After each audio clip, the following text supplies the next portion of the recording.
6 years ago, I moved to Boston for a job. Shortly after I arrived, my wife and I were out shopping, visiting one of the many fine clothing establishments we have here in Boston, when she just had to try something on. I, being, of course, the good husband that I am, took up my position near the dressing room and waited patiently for her to come out, where I'd give those "that looks great, honey" comments whenever necessary. A few minutes later, this old retired couple kind of made their way to the dressing room, where the old gentleman took a position next to me in the man parking lot, and it's near the man chair, of course. So there we were two men, one older and one, me, and he turned and said to me, "How are you doing?" And I said, "Well, I'm doing fine, thank you." And what followed next was this wonderful conversation. It was very playful. It was quite enjoyable for me. When my wife rejoined me, and we were leaving the store, I said, and which, by the way, she didn't buy anything. I said to her, "Look, this strangest thing just happened. This old white guy and I had a great conversation." And I stopped and paused for a second and said, "Well, whoa, what did I just say?" Somehow, in my mind, that wasn't supposed to happen. I guess I had this realization that I'd been ignored previously before, and I had this weight of oppression that just ended up coming onto my shoulders. We all have those moments in our lives that change who we are. And at the very core of those moments, there's usually someone or something like societal pressure that can affect us. And when those moments are negative, it's almost impossible not to have self-doubt. And self-doubt will undoubtedly make us less than our best selves. If you couple that with low expectations, it's almost impossible to be successful. But when you have those moments of affirmation, we all change for the positive. At the Boston Children's Chorus, we use music as a catalyst to create social change. We strive to unite the city's many diverse cultures in the common goal of singing. I'm a conductor, and there's a few things you should know about conductors. First, we all have fragile egos. It might be that once you get into this profession, you learn that ensembles, choirs, orchestra, whatever, they actually don't need conductors, but conductors need ensembles.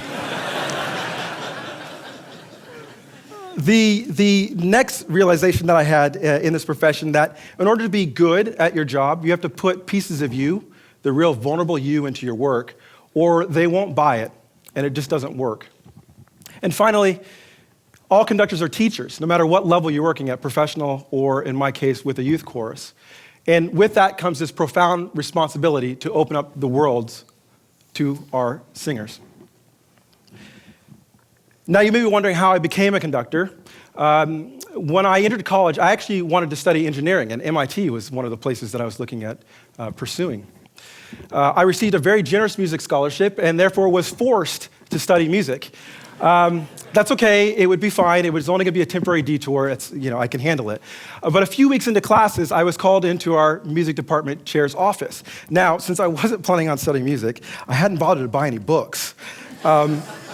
So I figured I know exactly what this is going to be about. Once we were past the pleasantries, though, in his office, he asked me a question.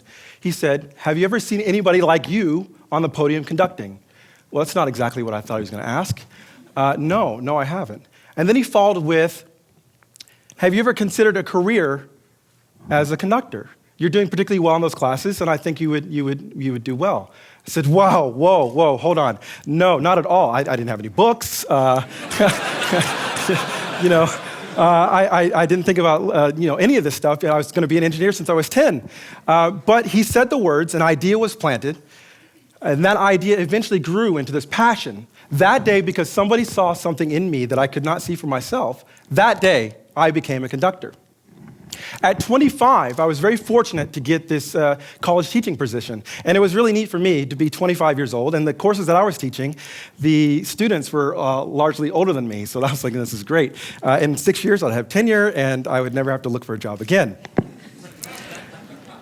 A few years into this appointment, it got back to me that a colleague of mine was saying that I only got there because I was black. Now, you know what follows, right? The questions? Well, what if he's right? What if I'm not good enough? Is this what everybody else is thinking? He could not see me past his own narrow image. What I love about working with young people is that they can show you things that you would never even see about yourself. I've learned a lot about how I think, and it's not always been positive.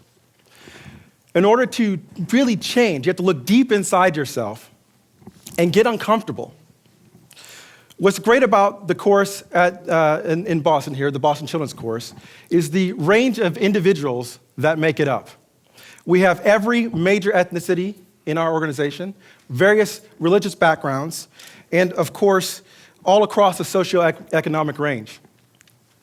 So essentially, our goal is to create environments in which self-doubt can't survive. Now that begins with believing in the people around you.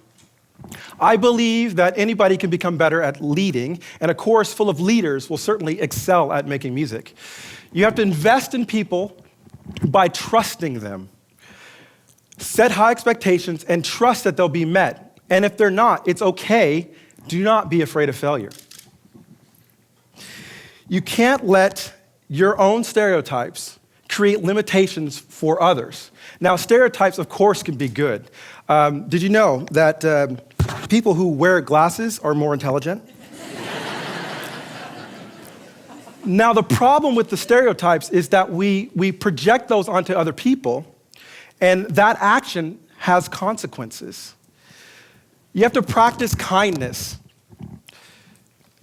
Kindness is one of those things that I think we forget, particularly in the moments of high stress. And the reality is that people don't actually want to be seen as different or treated as special. We all want to be treated as the same. We simply want to be seen. Most importantly, you must respect others on their terms and not on your terms. It's really easy to give respect, but usually we say how. Are they wearing the right clothes? Are they saying the right things, etc.?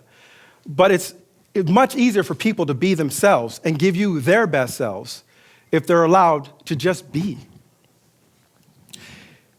In a week's time, we interact with hundreds of people, and sometimes just for a split second. And you never know which one of those interactions will have a lasting effect. 6 years ago, that old man in that dressing room did something rather remarkable.